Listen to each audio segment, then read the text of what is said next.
গরমটা এতটাই বাজে পড়েছে যে বাইরে তো কোথাও বেরোনো ছেড়েই দিয়েছি, আর বাইরের কোনো খাবার দাবারও এখন আর খাচ্ছি না।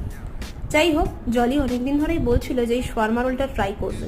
জানি আর একজন ভিডিওটা দেখলে হেভি খিট খাবে, সেটা হলো গিয়ে সায়ন। কারণ সায়ন আমাকে প্রায় বছর খানেক ধরে বলে যাচ্ছে এই শোয়ারমা রোলটা ট্রাই করার কথা।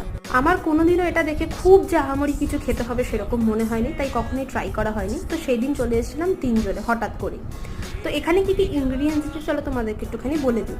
প্রথমে দিয়েছিল একটা রুটি, তার ওপর ছিল অনেকটা পরিমাণে মেয়নিজ, তারপর কিছুটা ভেজিস, তারপর আবার চিকেন, তারপর আবার মেয়নিজ, মানে মেয়নিজটা পুরো ভরে ভরে ছিল এক কথা। আর ভেজিসের মধ্যে ছিল হচ্ছে ক্যাবেজ, ক্যারেট আর হচ্ছে ক্যাপসিকাম। ও হ্যাঁ, জায়গাটা কোথায় তোমাদেরকে বলতেই ভুলে গেছি, জায়গাটা হচ্ছে পাটুলির মোমো ম্যানে। আর এগুলোর দাম ছিল 99 করে।